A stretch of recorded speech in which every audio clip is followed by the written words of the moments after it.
We are back again this week. For those of you listening on the podcast, because that uploads quicker than YouTube does, we got a twofer coming this week. So we're going to do tonight, then we're going to do again tomorrow.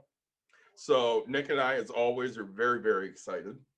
We'll start talking about our beers, then we'll talk about what excites us, and then we'll go into kind of what tonight's episode is going to be and some of the other stuff going on. So I got from Right Brain, which is one of my favorite breweries up in Traverse, CEO Stout. Great place to go. Great place. And then again from Perrin, I got Midnight Snack. I got a couple of those left, so I'm gonna have one tonight. So tonight's episode, it was really fun for me because we're gonna be talking about poor mindset, right? Like we don't have to call it the poor mindset. It might be direct. The what keeps us in debt mindset. Okay. The non-successful. I'm gonna call it poor mindset, right? Because right. Just the struggle mindset. So with the poor mindset, I was like, man, you know what keeps me poor? My beers. But tonight I went with Adesanya Mead. Okay, they're out of Granville. Great little meadery, two guys, real cool guys. Tonight I'm doing Alpha Gateway, raspberry, cranberry, pomegranate. And I love meads. I'm a huge honey fan. This mead is underaged. It's only 5 days old. Yes, it's when it's packaged. But it's actually the cool thing about Adesanya, they have still meads and they have carbonated meads, and I just really enjoy it. I do. And then we went the poor mindset. So I brought up the good old tried and true. Number one glory to me, right? Bud Light. I almost wore my Bud Light hat today, but I was like, I can sponsor it this way. So, big shout out to Adesanya for this is the brand new giveaway, the brand new release. I actually was given one of these as a hey, go ahead and try it out. I guess that's kind of a sponsor then, isn't it? We have to give them a big shout out. Yeah, so that's huge. I say located right there in Granville, across the street from the Pizza Hut on 28th Street. So nice. For you local people that know what we're talking about. And man, I usually drink it out of a snifter, but tonight we have a big full glass. Very exciting. Bucks and Brews glass. By the way, for those of you that, like the stuff we do. Yeah. Nick and I have some exciting news. We got t-shirts coming. That's huge news. We'll have t-shirts sometime next month. Yeah. So for anybody who wants a t-shirt, $15 for a t-shirt. If you're not local, we'll figure out shipping, but just let us know, and we'd love to help you out. Mind you, we're fat guys, so there was no size we ordered that was smaller than large. Factual statement. Say, medium people. I'm sorry. You're just gonna have to wear a bigger shirt. That's fact. Make it a nightgown. So, But before we get into tonight's episode, no. Yes. So, I want to plug tomorrow's a little bit. Me too. So, one of my dearest friends, I've known him since elementary school. I played Little League with him. He's Professor. Mind you, I used to drink with this guy. Professor David Seawick. There you go. Is going to join us tomorrow night. And we're going to talk about all things college debt, how to fund college. Where did he go to college? He got his bachelor's from Central Michigan, and he's got, I believe, 2 master's degrees. I'm not calling him dad. He is older than you, but he's younger than me. He used to smoke pot with Johns Hopkins, okay? It was Johnny Hopkins and Sloan Kettering. You don't even know Johnny Hopkins. But anyways, I'm so excited Dave reached out to us. And basically it was, hey, I was listening to the minimum wage episode, and that was some interesting stuff. He goes, and you said you wanted guests. I'd love to come on and talk. I'm like, that would be awesome. I haven't seen him in a couple of years because of the pandemic and stuff. He's local, really. I mean, he's in Lansing. Yeah. He teaches at LCC. So I'm really excited about that. I know we have some other stuff coming up in episode soon. We have a guest next Tuesday. I don't remember what he's talking about. We have guests a lot of the next couple Tuesdays. We do. We're talking with another group of people who do some investing, and then they actually have a beer podcast. They do. They beer podcast, financial podcast. Yeah, so they're, we're going to correlate with them. It's going to be really awesome for us. Collabo. So Vanessa's gonna join us again. She had some more exciting news. She sent me a message in all caps. She was so excited. So guys, I know you can't see it because you're listening to us on a podcast, but I'm gonna show David real quick. Yeah, ooh, right. You hear that? So I was actually in South Haven yesterday. Went to Maria's, which is my favorite Italian restaurant. I drove 45 minutes just to go eat food. So We're not fast. no, God no. But say we're just say we have to have the young kid on who Yep. we're gonna ship him, get him into shape, and then ship his ass out and make him be successful. He started his Roth a couple weeks ago. Yeah, say not enough though, right? Like not. I don't know how much he's Nope, putting we're in gonna it find yet. out. We're It's gonna not enough. find out. And The kid's living at home for free. You know how much money he should have? He should pay his parents $50 to live there, and he should, eat at home every damn night and not worry about anything. I think he has started eating at home because he was Kid's gonna wasting so much money Kid's eating gonna out. be so successful he doesn't even know it. He really is. After he's done with us, we're gonna make him feel like so much crap. It's gonna be great. It's every time we have these conversations, I just go home and look at myself and go, God, I'm just a horrible person. I don't have that problem. Well, I don't listen to my own advice. I just go drink another beer or two. Yeah, that helps. Yeah. Drink the pain away. This week, some things kind of happened, right? I Yeah. mean, we all had, and you just find it like conversations that you spark up between people, friends. Like, I love to celebrate wins with people. Okay. Oh God, we love wins. We do. It's really awesome. That's one thing I love about us. Vanessa's sending me that message. I was so excited for her, and you're going to be so excited when you hear the news. So. But it's hard for us because sometimes like these wins are at just such a huge cost, and we know what the cost is. We don't necessarily see them as wins. Right. I mean, yeah, they're somewhat of a positive movement, but Yep. at the same time, it's, one step forward, 8 steps back. That's true. And I have a buddy who he's not like me, right? He makes good money, but I went with him to go pick up something for his house, right? He put it on order, and we drove down in his new truck to go get it, and he's like, yeah, I got tax money back, so I got this, and he goes, I put a little down on the truck, and the wife's got a brand new van. How old's the truck? Might be like honestly, it might be like a 2016. Okay, and how old's your truck? Mine? Oh God, mine's an 04. Yeah. Yeah. So I'm driving a 2013. I've owned my truck. I've owned my truck for 6 years now, 5 years. Mm-hmm. This is his 4th truck that I know of in at least, let's say, 4 years, honestly. So, yeah, like really, like this is his 4th truck. But And when we talk about the poor mindset, unfortunately, that is a poor mindset. it is. You think you're doing really good because you can go get a new vehicle all the time, but Yep. really, the minute you buy a vehicle, you're upside down on it, unless you got a great deal on a used car. Exactly. And honestly, like I don't know anybody that if you got a good deal, okay, let's say, right? I mean, there's the weekend flippers out there type of thing, Yep. or the car lot, people that own it. But nobody goes and buys a Challenger, let's say honestly, brand new, let's say 30,000. Let's say you get it for 15 because I don't know, like you got the world's greatest discount deal, right? Nobody takes and sells that car for the 15,000 profit, right? Nope. They drive it, they do whatever, and then when it's worth 15, they're like, "Oh, I only owe 10 on it now." Okay, but you still don't sell it. Like, so it's not like a stock where you don't have your losses until you sell. No, this thing just keeps losing. Yep. You had the chance to make 15. Now you have the chance to maybe get the theory of it is to pay off your debt in full and then sell the car for what, like $2,000 max, like if you're real lucky type thing, and your car is paid off, and so as well as I do, most people just trade it into a dealer on another car. I'm one of those idiots that I refuse to do that. I'm going to sell it to somebody because I know I'm going to make probably $1,000 more if I sell it myself. Yes, it's a hassle. Yes, it sucks. Yeah, but it's a little bit extra work for $1,000 more.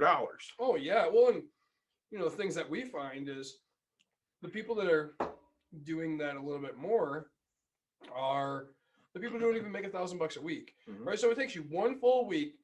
Let's say it takes you 40 hours of after work takes you 1 full week to get this car sold.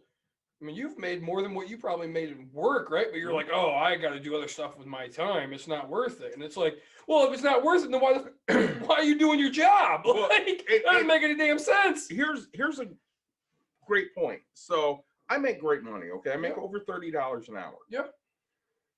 If I were to get paid weekly, I don't make $1,000 in a week. Yeah. I make 7 to 8. And true, I pay my 403B, I pay for insurance, I pay for life insurance. I mean, I do have deductions that are taken out. Fine. Sure. But I'm not bringing home $1,000 a week. We own this business. Dawn's not bringing home $1,000 a week. Yeah. You know, after taxes, she makes $560. I'm saying, you know, that's And she works, 60 hours a week. welcome to business owning. Well, that's just it. People say all the time about small business owners, well, they get to work when they want to work. No, bull, you work all the time. Well, not really all the time. I mean, you have to work in what your industry calls for, right? I mean, so it's called a tattoo person, right? Sure, you're right. They're probably not working from the hours of 7 a.m. till noon, right? I mean, so yeah, they're noon to midnight. But I almost guarantee that if they're the young starting out one, and I know them, and I say, hey, I want my daughter's ear pierced at 9 a.m.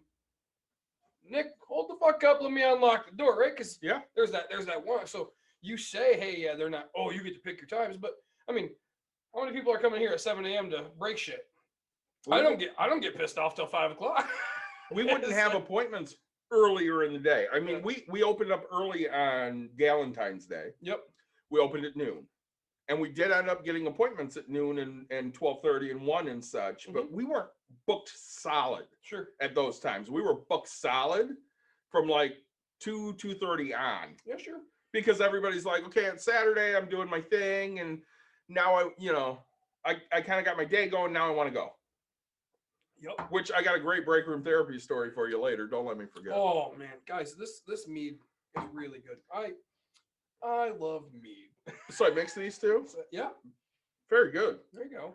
The CEO and the midnight snack? So, right, and we're not dogging people because we love that people love, like when you love life, you're a happy person. When you are successful, but and again, he's my buddy, right? So his wife's got a new car. So this past summer, he sends me a video. I'm kind of walking backwards, right? Yep. But he sends me a video, and there's this dirt bike, right? And I was like, all right, that's pretty awesome. Damn, dude. Like, all right, man, you got that. A couple months before that, it's like July or whatever, and he sends me 2 quads, right? And like these, got the kids quads for Christmas or whatever. And I'm like, Jesus, dude, like you just bought you just bought something else before that. Like, and then he's like, well, I mean, we want the kids to have fun, we want the kids to have stuff. And I'm like, I get that you want your kids to have things and do stuff, but like, dude, like you were there when the company was doing some restructuring. You were, your wife works part-time now because she got pregnant. Like you've had like these struggles and stuff. Like, why don't those things, like, yes, and you're always like, oh, we just work through them. And it's like, man, but like when it happens, we all know that like a car crash will take you out for a while, right? I got a buddy that's, he got a motorcycle accident, hasn't, he works for the military or whatever, but like, he hasn't worked in, I don't know, 3 months, 4 months, whatever it is. Caitlin's a great example. She's got surgery on Monday. And it wasn't expected. It wasn't expected. So she's got to have wrist surgery, which is knocking her out of 6 weeks of work. And, she's an assistant manager, but they don't have time off. Yeah. So she gets 6 weeks off unpaid. She can't work starting now because they're making her quarantine until surgery.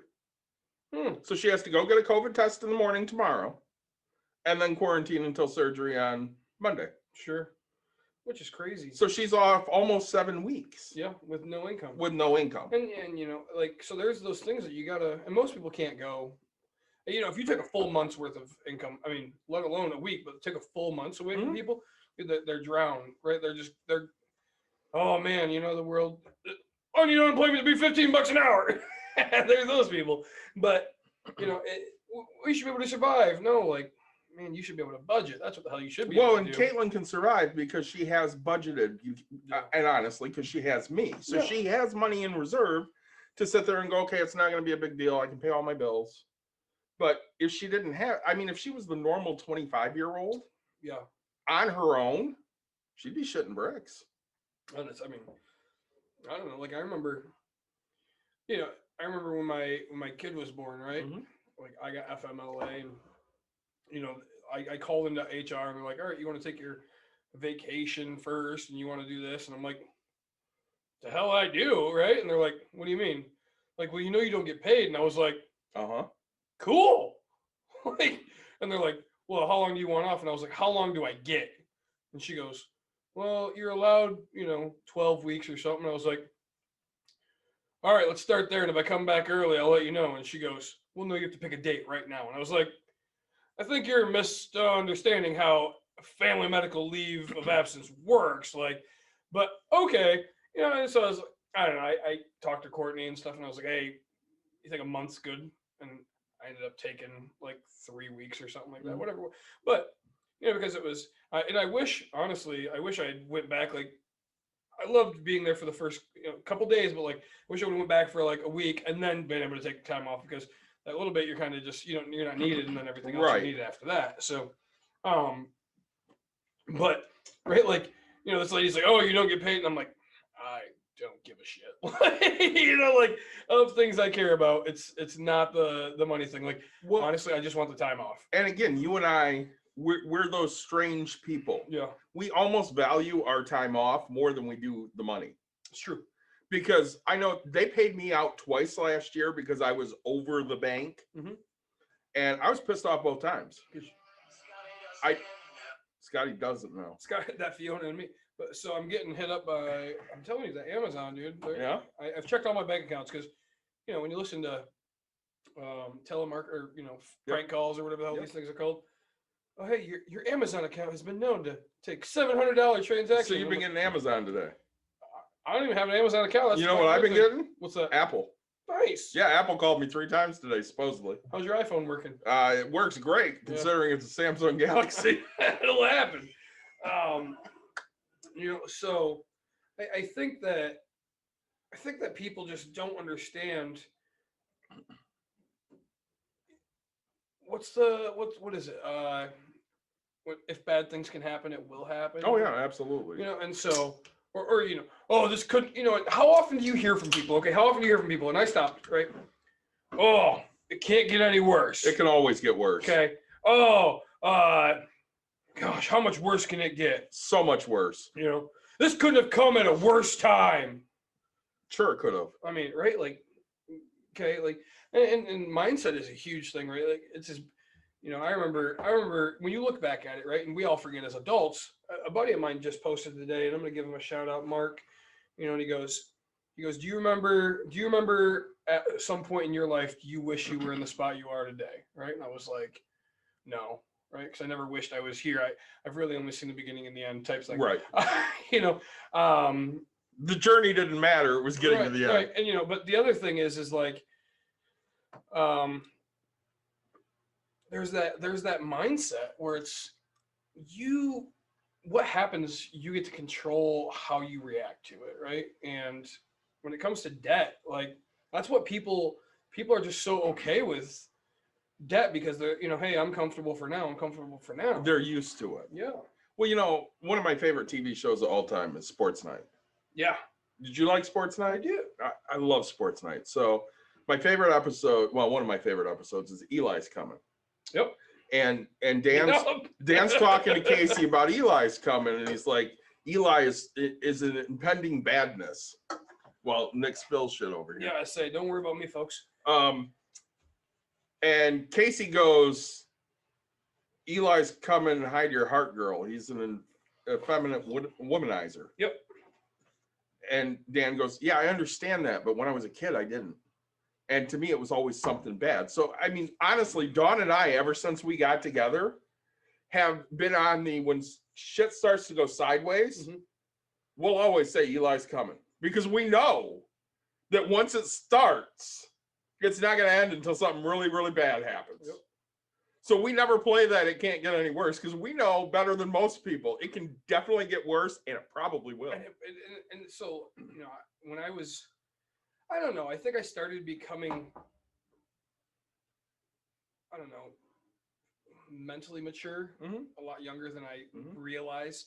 But when I was younger, like it used to be that, like, oh, this can't get any worse. Oh, mom, oh, mom, I hate you so much. Blah, blah, blah. This is the worst day of my life. And then the fucking dog dies the next day, and you're like, holy crap, like so much worse. And so, like, I used to, and it was weird because I always remembered, like, I'd say things like that, and then things would just get so much worse, and so I made a promise to myself a long time ago that I just wouldn't say those words anymore. Like, I don't, superstition, right? Whatever it was, I didn't care what it was. But I was like, you know what? I'm just never going to ask. I'm never going to say, because I know for a fact, like, it can get worse, right? And I know for a fact it's going to. I know for a fact that, hey, if I just take care of this right now, hopefully it'll be better.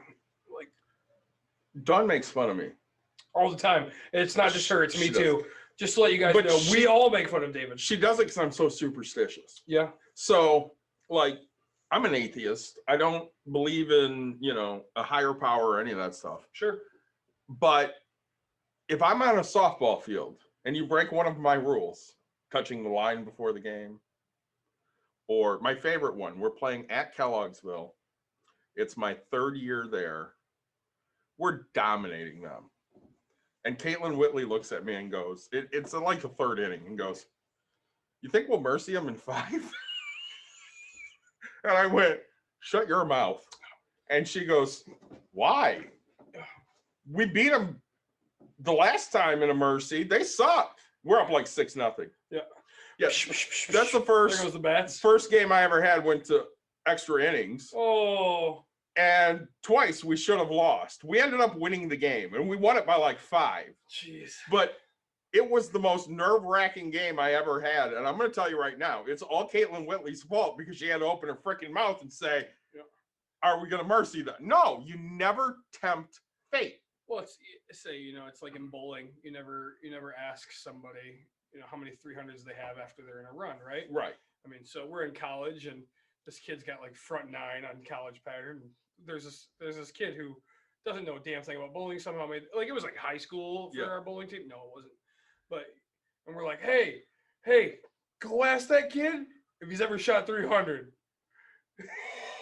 Yeah, right. So, kid's dumb as shit. Walks up to, hey man, you got any 300s? How many you got? Like, well, and I was like, I'm waiting for this kid to just jack him in the face, right? Like, it's my own teammate, and I'm like, here we go. Like, yeah, I say, and then the kid, I think, really shot like a 10-pin, right? And just lost it. And he's like, oh, want a sports shot, so it's just funny. But again, you don't tempt fate. Yeah. You don't talk about the perfect game in the 6th inning. Right. And when you're shooting craps, you never say 7. Right? Yeah. Like, I mean, don't throw a 7. How do you lose this game? Oh, you gotta throw a 7. Right? Like, we all know this shit happens. I mean, say luck, superstition, whatever. People don't believe in it, but to each their. So I wore the same socks every football game because they were my lucky socks. No. I used to wear the same boxers when I bowled after I shot my first 3. So I was like 16. Like every Saturday, I'd have to wake up and I'm like, nope, I need my green box. Yep. Just because, like, it's not bad to be superstitious. I don't know if that was superstition. I think that was just, I want the exact same feeling, right? Like, if in bowling, like, my hand feels the same, my powder, like everything's all together, my shoes tied the perfect way. Yep. I want to make sure I throw everything the same because, right, in bowling, repeating shots is the biggest key. So, that kind of goes back to that poor man's mentality. You're still doing the same things over and over again. Yeah. And you wonder why you're not getting further and further ahead. So I know with your story, when you and I were talking the other day, they had gotten, this crazy loan. Yeah. Yeah. And so it was right. And I get this, hey, will he ever listen to this? I don't know. I mean, if you do, we're not picking on you at all. Right. This is just, it's a great story to illustrate how you could differently look at money. And, so it starts out, and I'm talking to a friend of mine, we're at a birthday party, right? Mhm. And he looks and he goes, "Yeah, things are doing well on us, right? I'm making very good money. Yep. My wife's making really good money. Like, I mean, combined, they just really like they're making great money from what they used to." Yep. Yep. And he goes, we're saving up for a house. We're gonna get out of the trailer. And I'm like, dude, that's awesome, right? Like, he goes, oh yeah, I got into the car accident, totaled the wife's truck, and went out and bought her a new one, right? And he tells me, um, And he's excited. he goes, yeah, he's like, they gave us $3,000 for the old vehicle, which was a ripoff, and I was like, I get it, and it's weird because I don't know how they got 3,000 because like they always drive really nice things, right? Right. And so then he's like, yeah, so we go to buy this brand new truck, and they Brand new meaning brand new. brand new, Okay. right? And they go, oh, we're gonna need 10,000 down, and he's like, all we got is, he goes, we got 8,000 cash right now, right? And what can you do? And I was like, it's all you got. Like, why are you throwing it all down in the truck? Like in my mind, right? This is Right. how I'm working. And I'm like, I was like, all right, awesome, man. Like, you're willing to put this up. Like, good for you. Like, I mean, dude, you got 8,000 saved up. Like, or 5,000 between the three that they gave you for the truck. And Right. I was like, dude, this is awesome. Yeah. Like, Why aren't you doing something else with that money? but like, and so of course, right, me, the person, oh man, how's your 401k doing? Yeah. Oh yeah. Like, cool, man, you guys got 401k. But what's the company match? Like, just I'm planting seeds. That's Yeah. yeah.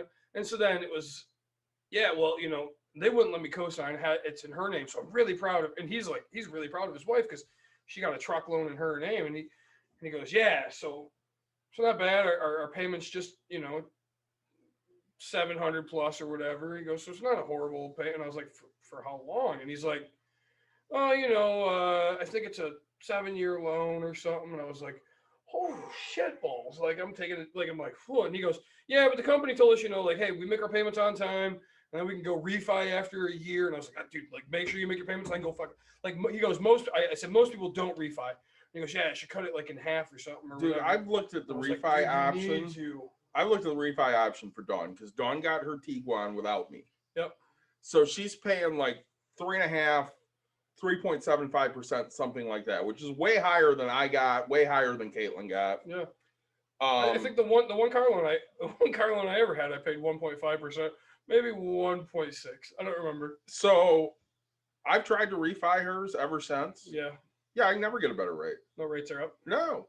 It's used. It's used. Yeah.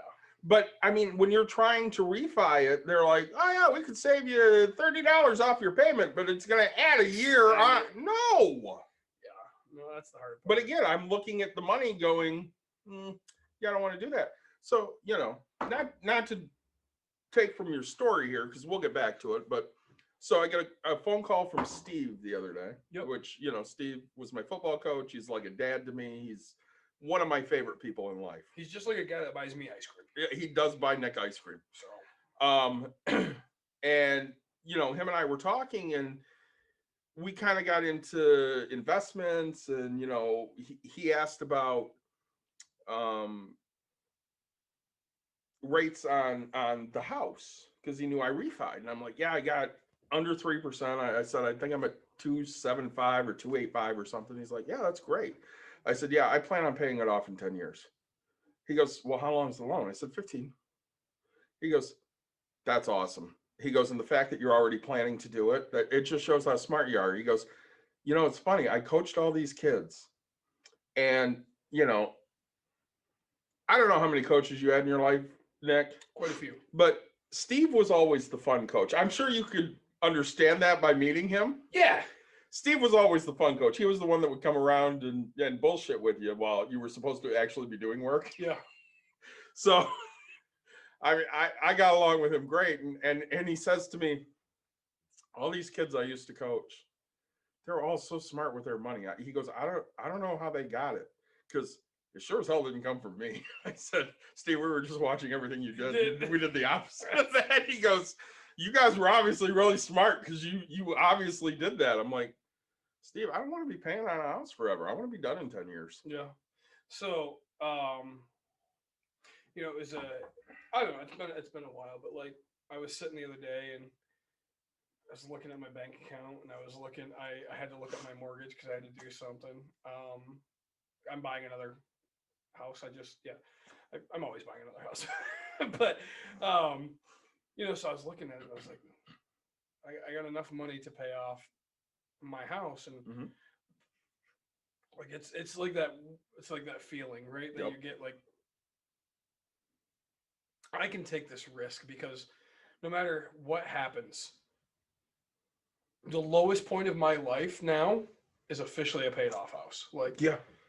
Like, all right, yeah, I mean, there's somebody could sue, somebody could do this, but like, really, like the lowest financial point, like if the world goes to shit and I no longer have any rental income or anything like that, like I have a paid off house, Mhm. right? So, I mean, and like it goes back to, that's why most people like when they open businesses and stuff is because they don't have that damn mortgage payment, right? They have Yeah. this, like when okay, there's a difference between worrying about, I don't care, like if you have a $900 mortgage payment, right? Mhm. The difference between worrying about $900 a month versus worrying about, I don't know, 150 in taxes a month, right? Like, I mean, that's all you have to put aside. I mean, Yep. if you're homestead, I mean, let's be honest, you're probably 1,200, 1,300 bucks, so $100 a month, right? Like, Mhm. there's a huge, like, hey, I only need to go make 1/9 of my income, right? Like, so hey, I can take this risk, I can take this chance. I don't need to make that big money anymore.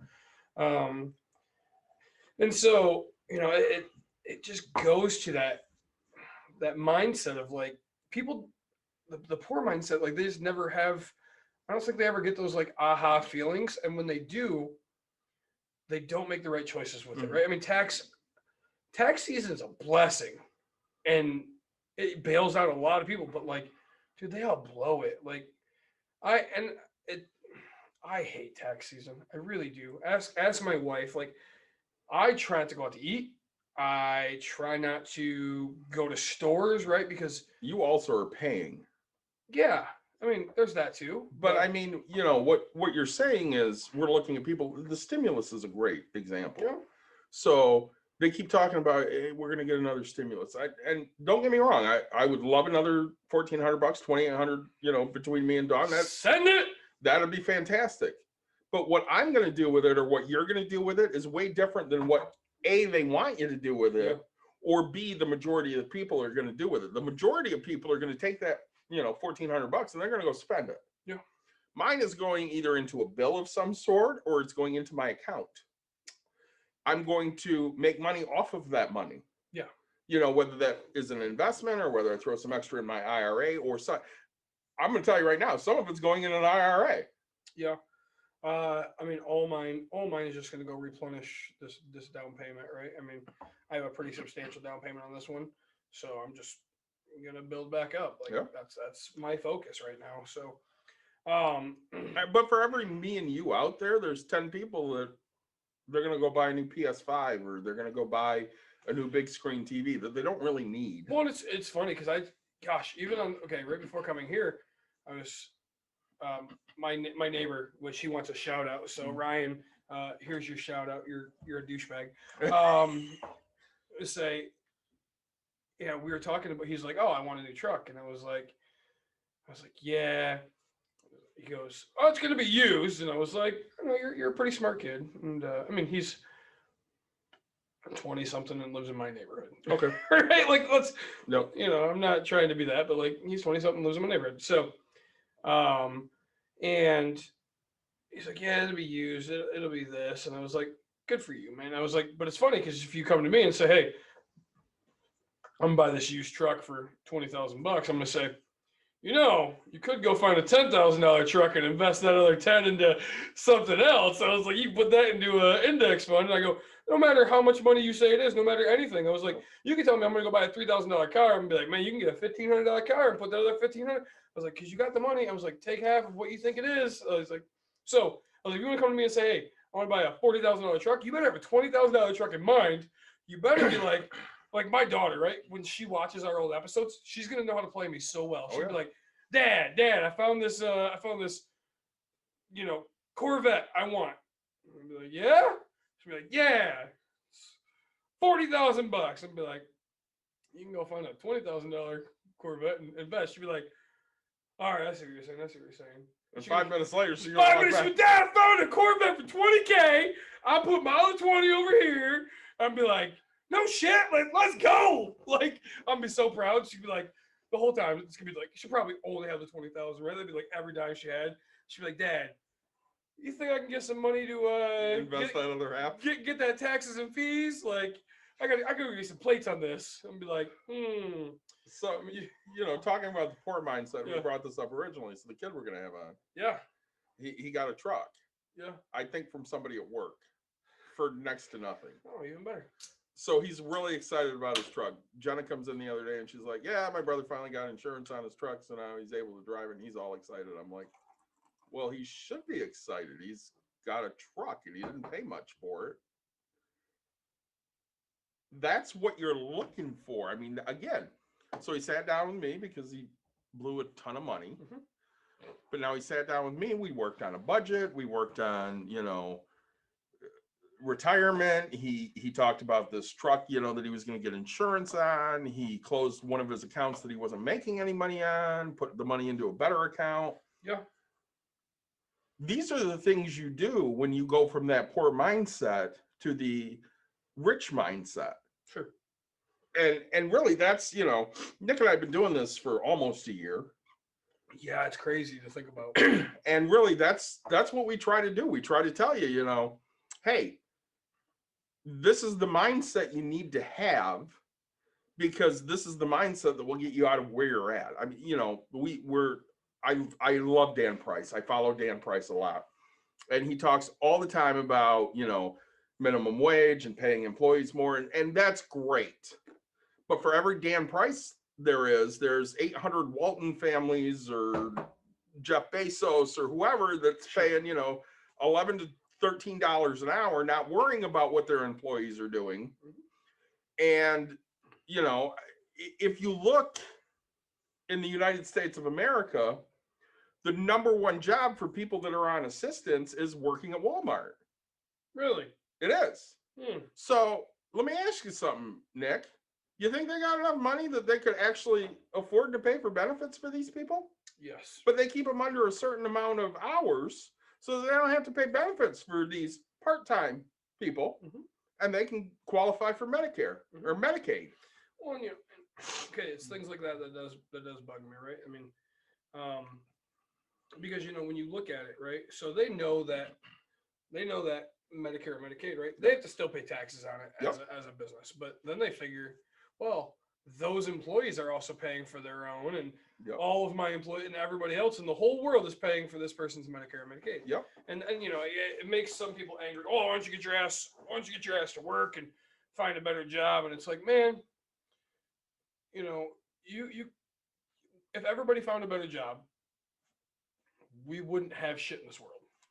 Correct. Right? Like, it's just not a possibility. I mean, somebody always has to do the bottom. I mean, how many companies have you walked into that has had one working employee, 3 bosses, and 5 CEOs? Yep. Like, right? It's just not a thing, right? Because you have 5 employees, you know, 2 bosses and 1 CEO, right? Like, it's just, and the 5 employees do all the work.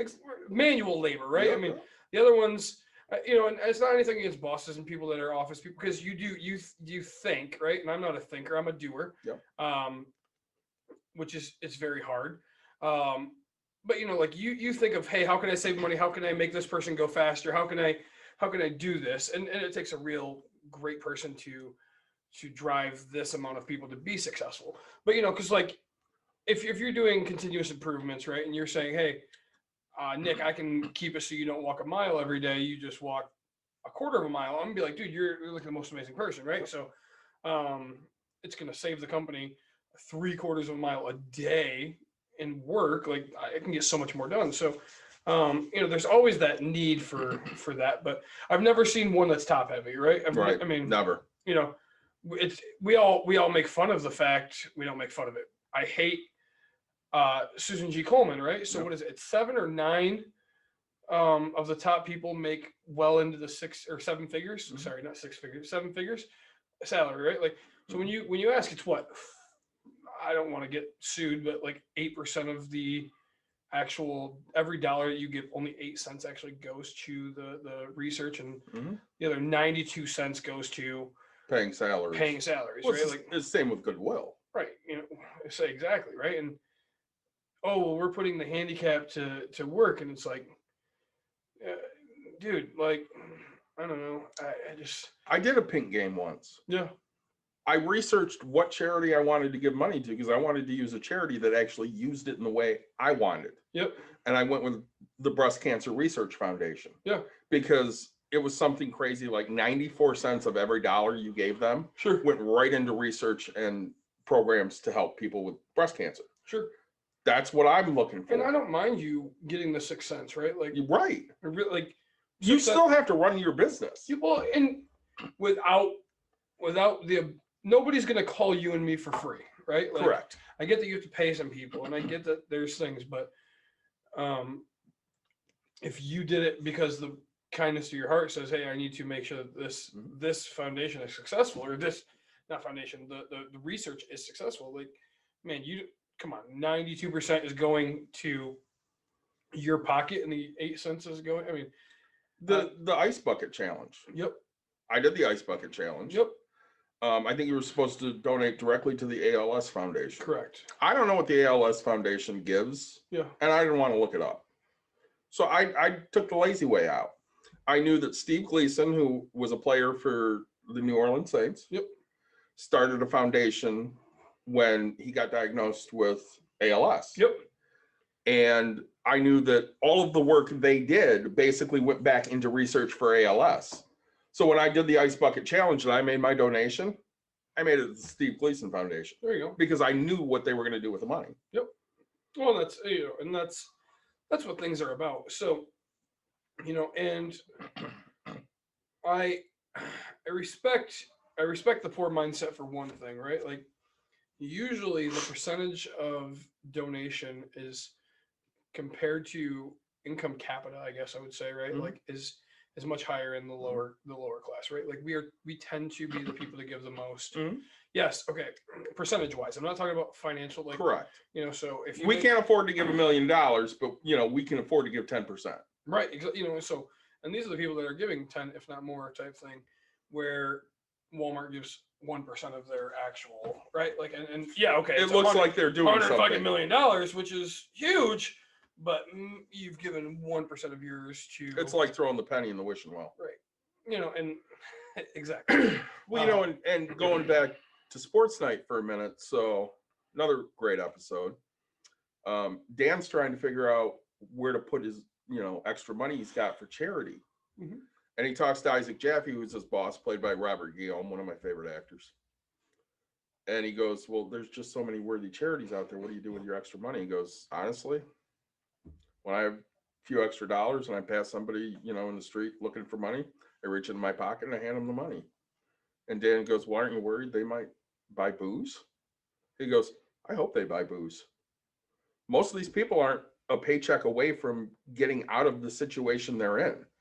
They're not going to get out of this situation. So if they go buy a bottle of liquor and it takes the edge off for the night, I'm fine with that. And in all honesty, when we look at a lot of the homeless people out there, that's the situation they're in. They may not want to be in that situation. They may try to be getting out of that situation, but most of them are, $10,000, $20,000 from actually making that transition. And just like with criminals, they don't have that mindset of if they got that windfall, we talked about money windfalls. If they got that windfall that would get them out of being homeless, they wouldn't know what to do with it anyways. Well, and there it is, right? So like, and it would take a lot of financial education to start. I mean, right? If you literally think about zero, right? I mean, just the bottom line, zero, okay? And you have nothing, you have nobody, you have not a thing, okay? So you could, let's say you do it the easy way, and this is what I'm gonna call the easy way. So you're gonna go to day labor, right? They're gonna pay you $10 an hour, and you happen to work 8 hours, and they'll pay you, right, 60 bucks after taxes and stuff like that. So, and you do this so now you have to find a spot near day labor to set your tent up, right? Right. 'Cause, I mean, at $60, as a landlord, you come to me and say, "Hey, I'm working day labor. Hey, I just got a job at Walmart." I don't care. Like, right? We take it upon anything above this, right? Like, I love your work ethic. Excuse me, your work ethic, your respect, but you just made $60. Or let's say, okay, hey, I just got a job at Walmart. I've only been there for a week, and I make $10 an hour. Mhm. Okay. Well, I mean, I need first month security deposit. I need first month rent. I need security deposit. I need, you know, References, cleaning fees. Yep. I need. So I mean, right, just even right there. credit Let's say, checks. let's say $40 application fee. So Yep. I mean, just let's say, I mean, my cheapest place, and we've talked about this. I don't care, $600, right? So Mhm. it's $1,240 for one person, Yep. just To move in. just to walk into the place, Yep. right? I mean, if you got your tent and you got a sleeping bag and you got whatever, so now, I mean, you have to change and you have to get heat into your name, you have to get electric into your name, you got to get whatever. So, it costs like the cost of this is just insane. Mhm. So, I get where people come from is you have such a small amount, like that's such a big hike, right? Yep. That's now to go from you and I, we have the struggle of what? I mean, I want to go from a $200,000 house to a $300,000 Right. house. I mean, so our percentage is only, we want a 33% difference. I'll go from 0 to $1,200. What percentage is that, right? 1,200%. Exactly. Like, the percentage is just so fucking stupid. You know, and so yes, that's why people buy that small amount. We go back to we've gotten off, but like we go back to the story of Yeah. my friend that, hey, and he's so proud because his wife got the thing in her name and paying the $700, but I don't mind that you live in I've said it a million times. I don't care that you live in a trailer, right? Yep. Like, it doesn't, I don't judge you in any way, different shape or form, right? Like, but when you tell me, hey, what bugs me about people is when they tell me they want bigger things. Mhm. Okay. Oh, hey, we're gonna go buy a house. We're gonna go do this, and you're doing what I personally find to be the wrong things. And it's not just me. I guess, okay, it is me, but like we had Rob on, right? Yep. Hey, don't go buy a brand new car, right? Like, don't go do this because you need your debt to income. And like, Yep. so when you're making these stupid decisions, and I personally think, and I have to say that think, right? Because then there's always the anomalies, Yeah. but I think I know exactly how to do stuff. That's what bugs me, right? Like, Well, you're tying yourself to a $700 payment for the next 7 years, because let's say you can't refinance it, because there's no guarantee you can refinance zero it. chances. I had this conversation today about a house, right? Because Yeah. I'm thinking about purchasing to flip, let's call it, right? So like they give me a 1 year, and I said, look, what are my chances to refinance? And he's like, hey, don't go do this, don't go do this. Mhm. Don't make fraud and stuff. And so I was like, he goes, really, you're guaranteed, especially with your. And I was like, he goes, unless the economy and market takes a huge shit. And I'm like, Right. we're at that point where the economy is going to take this big shit. And I'm like, yeah, it's going to cost me $10,000 extra to do it this way. But in theory, it's just $10,000 of cash. Like, it doesn't cost, like the opportunity cost is there, right? Like, so I'm probably going to take the safe, secure way, right? Like, I'm going to just buy it for the hold. And if I happen to flip it, I'll just pay my extra. Like, the real difference is between the 5% and the 3%, like it's $2,000. So $2,000 for safety and security of 30 years guaranteed. Yep. Ooh, I don't really need $2,000 that bad. Well, like, I don't. That's what people don't look at. I mean, they sit there and so you and I both know, because we look at money constantly. Yeah. The economy is on this teeter-totter, and it could really go either way. Yeah. It could keep sticking to the way of, everything's fine and people are making money and the market's, way overblown and they're selling their $100,000 house for $350,000. It could stay that way.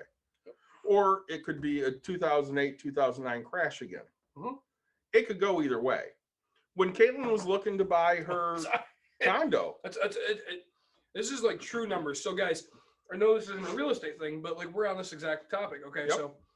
so I have the opportunity to buy something where in today's market, I'm really hoping it hits only 168,000, right? Mhm. Like, and if it doesn't, I'm gonna have to hold it and rent it for 1,300 a month. If the economy goes bad, I mean, I'm only gonna get 1,100 for rent. So I need to make sure that my mortgage payment isn't that high, right? Like, so if I have to hold it, I mean, you know, I guess worst case scenario, I'm gonna flip it for $1,000, but really holding it is where it's at, and I'm hoping to cash flow. Like, so that's exactly it. Like, I'm in that spot right now where it's like I can't guarantee in 3 months from now I'm actually gonna hit these same numbers because, well, the moratorium hasn't hit like guaranteed. I'm in this spot, and you figure right now is February, so I'm gonna close March, right? Yep. So April, May, June, 3 months to flip it. That's when the foreclosure thing is about to start hitting. And once that hits, it's heyday because why would anybody pay $160,000 for full price of a house when you could pay $160,000 for a $200,000 house, right? Like mine would be 160, like 100% equity. They can get 20, they can get a 20% discount by buying the something else. So, it's around the corner, and I have to worry about that stuff. So, what I need to do is just guarantee and secure myself. When Caitlin was looking for the condo, Yep. I sat down with Scotty and I said to him specifically, I'm like, you already know I'm worried about a crash. And he goes, yeah, I get it. He goes, so when did you buy your house? I said, well, I bought it in 2007 before the crash. He goes, okay, what'd you pay? I said, I paid 132. He goes, great. What was it worth when it crashed? I said, shit, I got down to like 105,000. He goes, yep. And what did you do?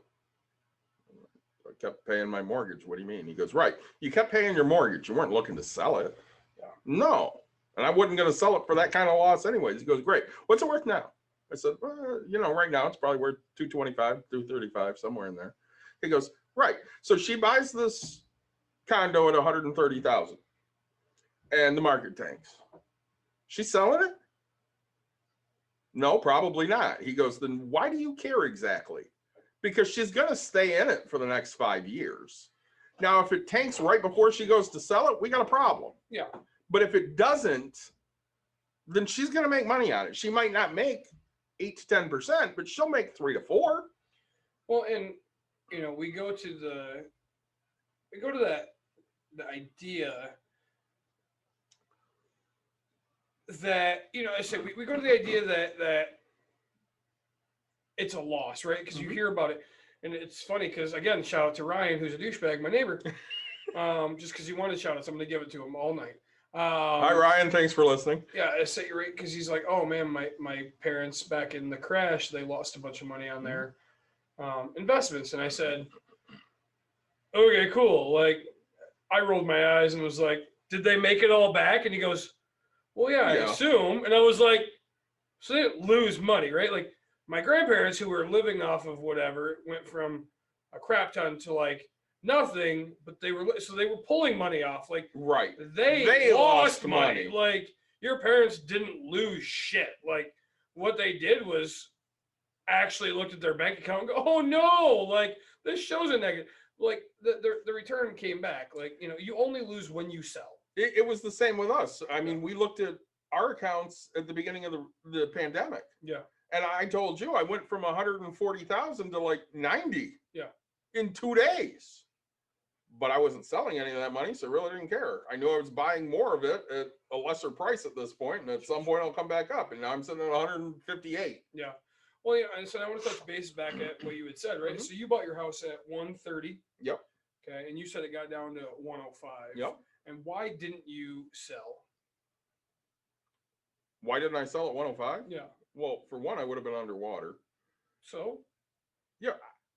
There was no reason for me to sell. I was perfectly happy in the house. Okay. It gave me at the time, the school district I needed for my daughter. Okay. And I could make the payment. You can make the so, and that was the thing. So like most people, right? And most people in the poor people mindset, what we go back to is people overpaid for their house. Like not just because the work, like okay, yeah, you overpaid, right? Theoretically, because it went down to 105, right? So at the time, yes, it appraised for it, but people got to the point where, hey, I got to, or I'm going to pay $400,000 for my house because I have a job that I make $100,000 at.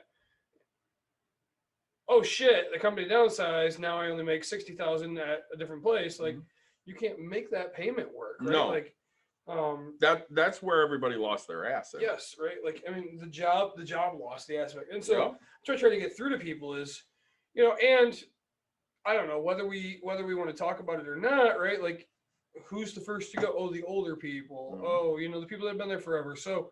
Because they're the ones that make all the money. Making all the money, and you're the most liable for insurance. And you're right. I mean, people. Oh, I'm 80 years old. Of course they're gonna fire me. Well, yeah. I mean, honestly, like you cost them money, like more than a 20-year-old. Right. So I texted you, right, just randomly. So the same friends. Yep. Are the same friends that bought the truck and all that. Okay. So what was it? 325 or 375? I don't remember. Right. So let's say low end. They get paid, so they both work at the same company. He gets to have insurance and insure the whole family. Yep. And she decided not to take insurance because she doesn't need to because he has it, and the company offered her $3.25 an hour extra. Not to take it. Yep. But you can't be on Medicare, Medicaid, whatever. Right. You have to have some type of an insurance. But if you don't take it, $3.25 an hour. Right. So we take that.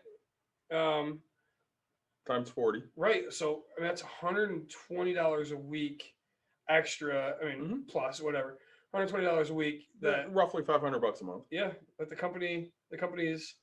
I know when they're still making money because they don't have to insure you. I know when I started a Priority, I made nothing. Yep. And I only worked 20 hours a week.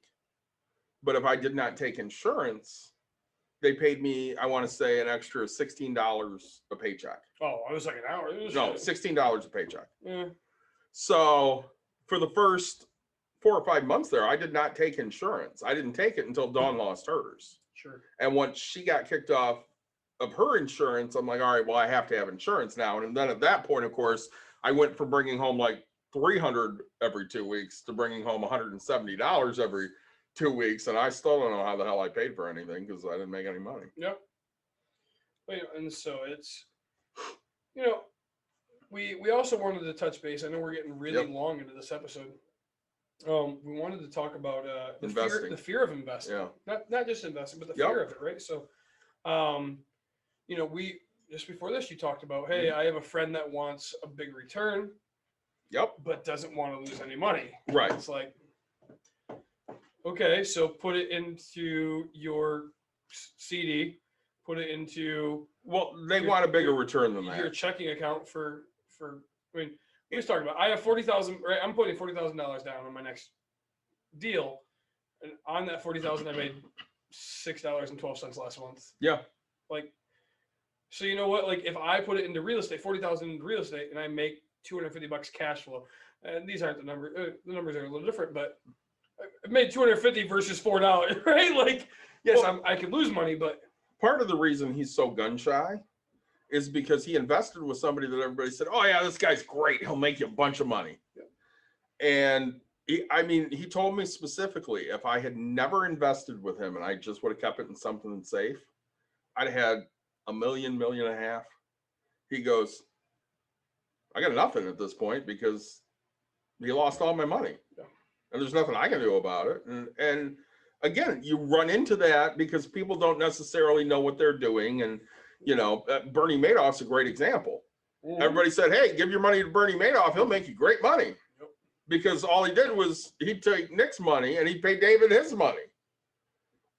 I'd say, hey, Bernie, I need my money. And he'd go, that's great. Hang on a minute. And he'd call Nick and he goes, I can get you 20% on your money. And Nick goes, 20%, let's go. And he'd give him 10 grand and he'd call me up and he'd go, hey, David, here's your 10 grand back. And I'd be like, great. Yep. And at some point it catches up to him and they go, yeah, you're running a Ponzi scheme. You're an idiot. I just had a friend. I had a friend call me. Nope, I called him looking for some advice, right? And he kind of reached out, or he goes, yeah, I got a friend that wants to get out of a deal because he needs money, and instantly, like, it was funny because he didn't even finish, and I was like, how much do you need? And he goes, I don't know, 15, 20,000. I go, what's my return?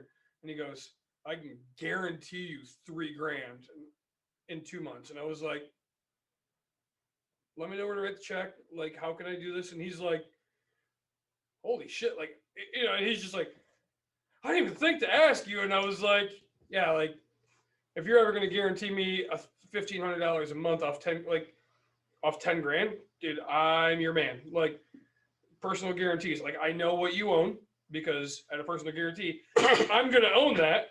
I was like, I mean, I know what you own. I know that you're a trustworthy person. Like, we're going to sign everything. I'll take 15% a month. Like, that's huge numbers to me. Yeah. Like, that's a great investment. Oh, shit. Easily. I do that every day. All day, every day, right? Like, if you could do that every day, I'd be happy. Well, so, and that's something that people don't look at. I mean, you have to know who you're going into business with if you're doing something like that. So you really need to know them well enough. Like, if Nick called me and he goes, hey, I really need to borrow $5,000, I'd give Nick the $5,000 because I know Nick's good for it. But, if Johnny down the street that I kind of know calls me and goes, I need to borrow $5,000, I'm probably not giving him $5,000. I don't know what he does with his money. I don't know what his mindset is. Yeah. I think my max is like $100, right? Like, I really, like, I'm pretty much the $100 guy. Like, I have people all the time. Hey, oh man, hey, I'll get, give me $100. I'll give you 120 next week. It's fucking great money. Like, yeah. We say we'll do it all day, every day. Like, for 100 for 120. Yep. Cheers. Like, I walk into the bowling alley next week and my beers are paid for, right? Like, so I think my max of, like, if I don't know you type of a thing, but I have to know you.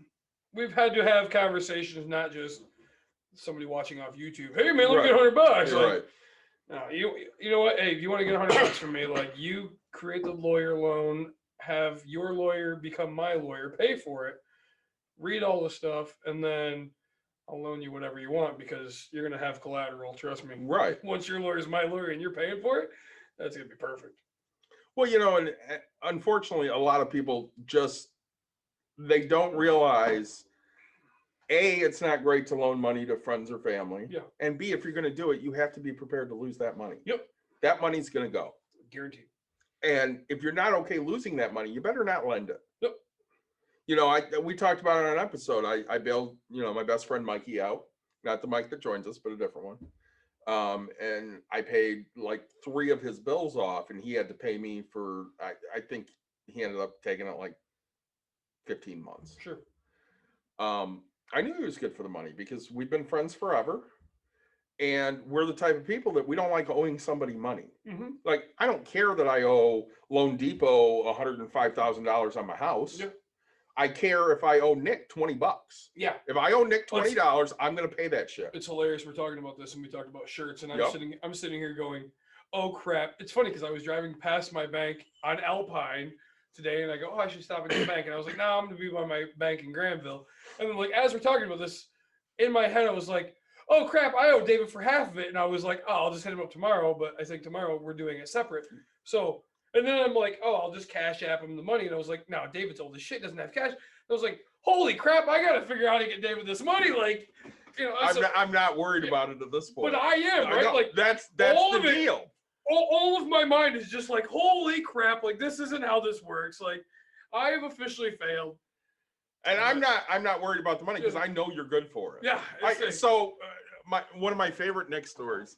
So the year he's coaching with me, we're in the dugout and the girls are actually playing good for a change. Yeah. And I'm like, there's no way they'll bat around. And Nick goes, I bet you dinner they bat around. Yeah. And I said, there's no way in hell. I'll bet you that. Sure enough, they batted around. Nick sends me a text like 3 days later. Hey, you want to hit this place and get a couple beers? I'm like, sure, I'll go with you, get a couple beers. I show up there. He goes, by the way, you're buying dinner. I went, right. Ah, shit, you're right, I am. No, and that's everything has to be educated, right? So if you want to invest and you're actually the person that invests, right? Like, don't listen to us, right? Unless you believe in us and we've proven our worth to you. But go do your research, right? Find who's doing it. Find what it is. Like, and put your money in that spot. Like, I don't care if it's really just in Lake Michigan for 3%. 3% is pretty good money right now. Like, again, we just talked about it. I have 40,000 sitting making, I don't know, 0.02. Like, it's just stupid money. Like, and that's why I'm buying another house. Like, not buying because I have to. I found a good deal. Like, that's gonna bring me a return, right? But the fear of investing for a lot of people, like, you hear, oh, well, my mom said she'd pay me back, or my sister said she paid and she never did, or I got into Amway. Oh yeah. Well, I was going to be a fucking millionaire, and I invested my money into a business, and it didn't work out. And I was like, okay, like, how much did you start with? Well, it cost me $125 to get in, and I didn't realize I had to spend $300 every month to maintain membership. And I'm like, okay, so, like, let's do basic math, right? Like, at this point, like, you need $3,600 just to get through 1 year's worth of guaranteed funding plus 125. Like, yeah, I was told I was going to make money right away, and I was like, okay, again, get rich quick is not a game plan in life. Like, the only way the quickest I've ever gotten rich, honestly, I guess the quickest I've ever gotten rich is probably 3 days with a bet like that. But a week, right? Like, hey, give me $100, I'll give you 120, like actual cash money, like not dinners, not whatever, but nobody's gonna pay you stupid returns. Like, and if they promise you the world, it's guaranteed fake, right? Like, you and I sat there and looked into some stuff like 3-4 years ago. Prosper was one of them. We looked into Fundrise, and we sat there screwing around, for hours looking into these things. And I ended up investing in both because I knew I could get a decent return in them. And obviously Prosper is way more risky. Yeah. Because you're betting on people to pay their bills. Yeah. And I have one guy that I funded his loan. Now, mind you, I only fund $25 in a loan. Yeah. Because I don't mind losing 20. I mean, I don't want to lose $25, but if I lose 25. I mean, you're right. You went out to fucking dinner and lost $25. Exactly. So he's late every month. Yeah. So I get 5 or 10 cents in late fees every month from him because he's always late. Yeah. But he pays. Nice. So, when we look at creditors, who do they like, Nick? Do they like me, who takes advantage and makes money off of them? Do they like the people that just carry a balance every month and gives them interest, or do they like the people that are always late but always pay? I mean, I would assume if they always pay, right, they're gonna love the people that are always late and always pay. But the sweet spot's probably right in the middle there. It probably is. Where they're getting their high interest but guaranteed pay, right? Like, they're gonna carry that balance forever because that's guaranteed, right? I mean, the other one is you always pay up until a certain point where you just stop paying. Yeah. Right. I go back to multi-level marketing, right? Like, yes. I've looked into so many of them. My favorite is that guy, right, who looks like me, but I'm not going to show you guys because this is a special reveal under here. Right,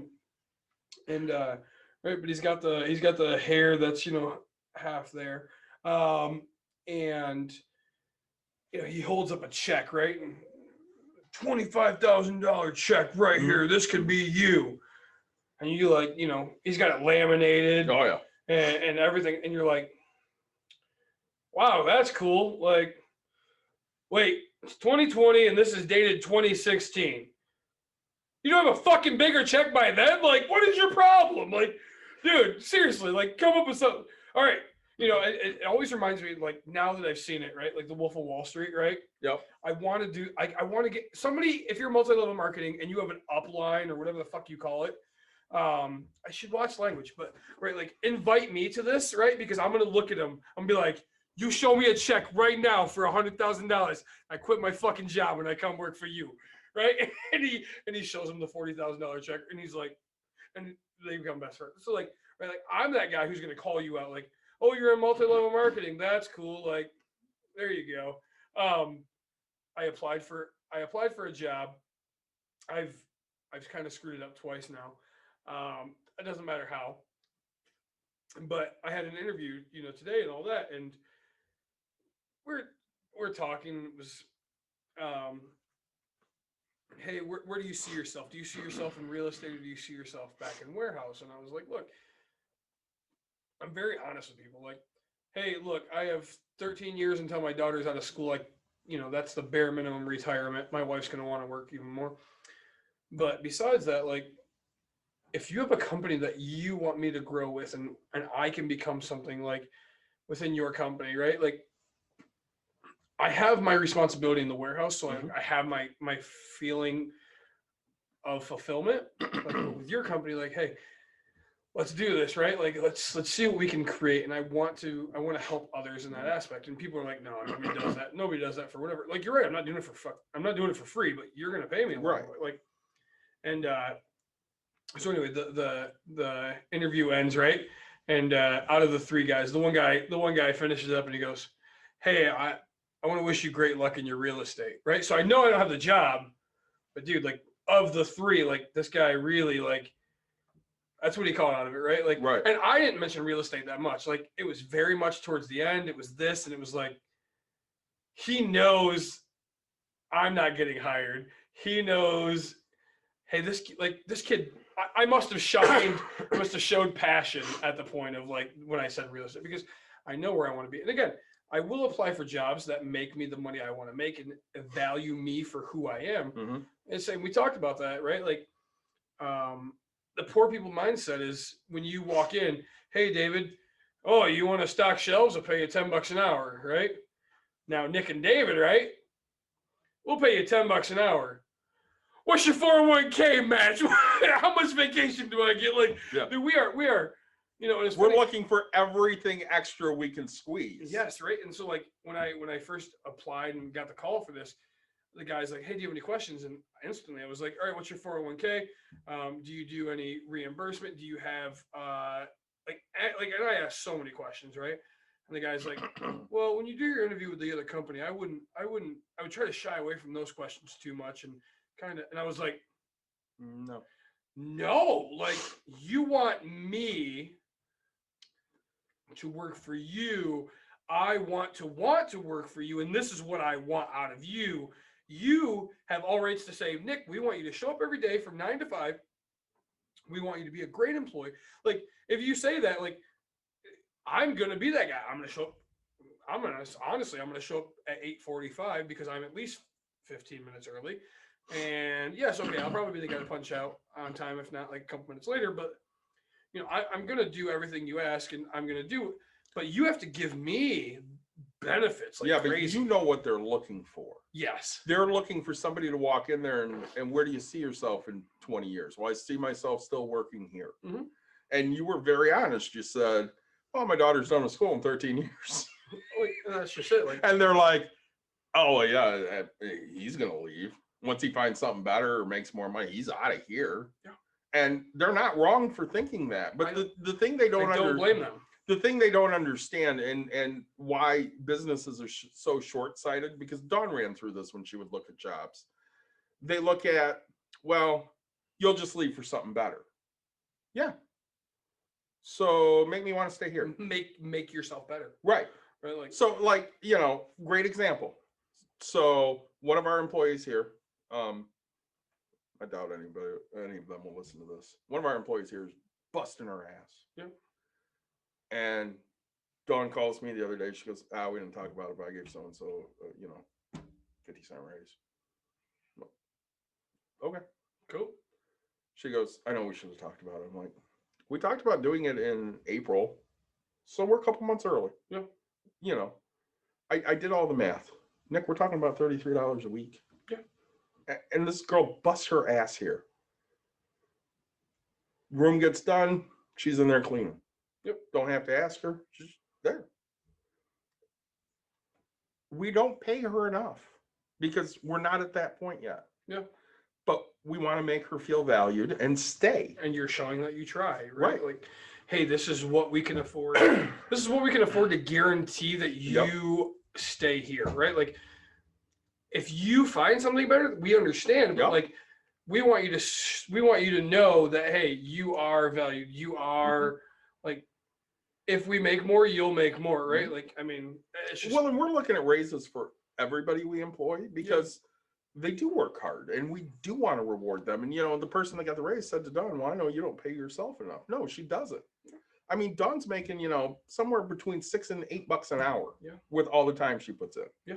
But I can hold off on her raise. I can't afford to find good employees. Oh yeah. Well, it's funny because in the real estate game, right? Like you have some wins and you have some losses and you have some base hits or whatever you're gonna call it. Like, so I was talking to a friend of mine and he goes, look, sometimes when you do the math and you look at it, he goes, doesn't it suck when you make less than minimum wage? And I said, yeah. He goes, isn't it a fantastic feeling that you made all those decisions to do that? And I said, all right, I hate you. Like, yes, like you're very true on that. But, you know, say I don't fear, like, it's funny. I fear investing and I've been doing it, right? Like you should talk to my new lender, right? Because I can't use Rob anymore. I don't have a W-2. And, you know, so I'm like, hey, I want to put my normal 20% down and get financed and blah, blah. Okay. Oh, hey, actually, wait, could I fund it? You know, I call him back a couple hours. Wait, can I fund it as a flip and then do a refinance? Oh, yeah. Oh, hey, do you have an 80% like loan to value that I can just walk into like with oh, well, you have to do that for a refinance. Well, can I do that refinance with a land contract? Because I'll get a fucking land contract. Sometimes it works, sometimes it doesn't. Your best option. Like, hey, what's my fees? Like, and I constantly like, hey, what is the best option for me? Well, what's your end goal? Look, what's my best option financially? I'll tell you my end goal. Like, my end goal is literally just to make some kind of funds, right? Like, don't go negative. So, well, you know, when you're looking at investing, that's the thing that scares everybody. Oh yeah. And I think, you know, for anybody that's listening out there, here's how to get over your fear of investing. For one, Nick said it earlier, do your research. For two, base it on your age. So, you know, the kid we're going to talk to is 19 years old. Yep. He shouldn't have any fear of investing because if he takes $10,000 and he puts it somewhere and it loses half, he doesn't need that money. Yeah. So what does he care if it loses half? If it turns around 3 years later and it's worth 3 times. Yep. Because that's what we're looking at. We're looking at that time value investment there that, you know, sometimes it's going to take a hit, but sometimes it's going to absolutely jam. Yeah. You know, and I try to tell people all the time, okay? I said, look, you know, here's my story, right? So you walk into the beach, okay, and you have a vending machine. You have $100 in your pocket, okay? And let's say you have, I don't care if it's $100 in ones, okay? So you take that $100 and how much have you made on the $100? $0. Okay. Now you're thirsty and you pay $2 for a bottle of water. Well, how much have you made on your $100? Technically, you've lost, but in theory, you've won because you've quenched your thirst. I mean, well, you know that. No, I mean, no. If you had that $100, let's say you did the Nick thing where you give the $50 to somebody and get $20 or $10 back at Friday. Did you pay for that bottle of water? Well, yeah. I have to wait till Friday. Yes, it's delayed gratification. Okay, delayed gratification is what's called success. Okay, so yes, your fear is I give this away because it was comfort in your pocket, but comfort is what kills people a lot. Wimpy is a great example. Yeah. So I grew up on Popeye. Yeah. Wimpy would gladly pay you Tuesday for a hamburger today. Yep. That's fine. A hamburger's $1 today. Wimpy, I will absolutely do that, but you better pay me $2 on Tuesday. Yep. Because I'm not giving you the money for free for a week. And those are the things you have to look. That's an investment, whether you want to think of it that way or not. That's an investment. Again, Nick and I talked lately about sports betting. Mhm. We've done a little bit of it here and there. Made a little bit of money here and there. Yeah. I haven't made money. Okay. I did make money in theory, but I sent out for my check 2 weeks ago and I still haven't gotten my check. So I haven't made a damn dime. I got my PayPal back in 48 hours. Company is this. Hold on. It was FanDuel. FanDuel, if you're watching or listening, give me my damn money. So that's still an investment. So, with one of the sites I'm signed up with, they gave me a bunch of, free bets if I bet such and such. Yep. So $1 for any 3 in any game. Yeah. So like with some of them, they expire. Yep. So I have until March to use some of these. So I hopped on last night, and I'm not good at betting on basketball, but I did a 3-team parlay on the Lakers and 2 other teams. And then I did a free bet on will Zach LaVine go over 45.5 on, I think it was rebounds, assists, and points combined. Okay. And then I did a third one. I don't know what that was. I lost all 3 bets. Nice. But it didn't cost me anything. I mean, it was free money I was playing with. Yeah.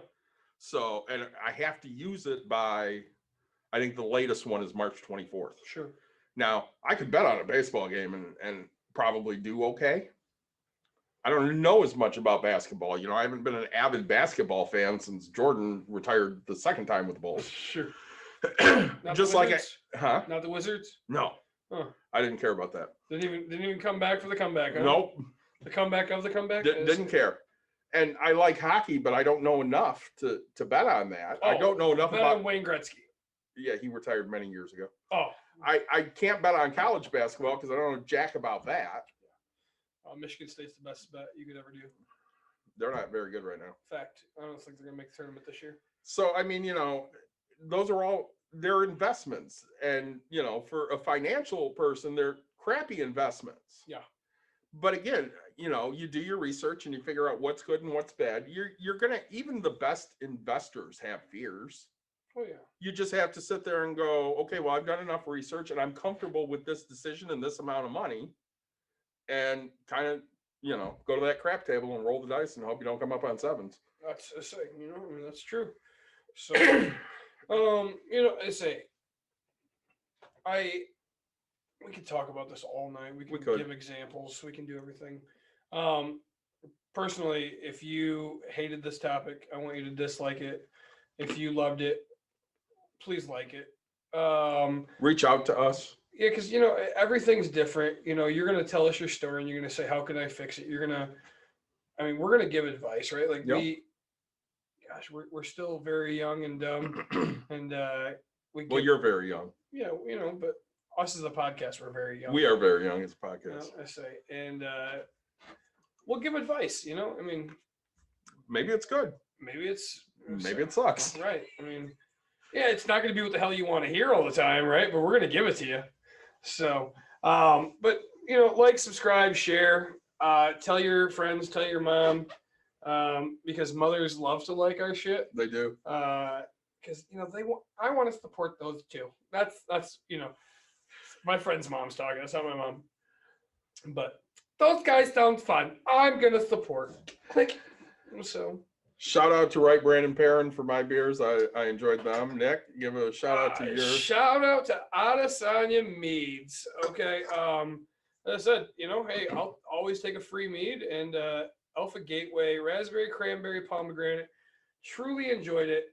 And say the old tried and true. I got a little extra in this bad boy. That's like finding an extra $1 in your pocket. That's a factual statement, my friend. I'm the guy who usually throws $20 into his coat pocket right at the end of the winter, so that way I feel excited that I found $20 a year later. I'm the kind of guy that's going, why didn't you put that in the bank and earn a little bit? I didn't earn it, damn it. I didn't spend it on food or beer.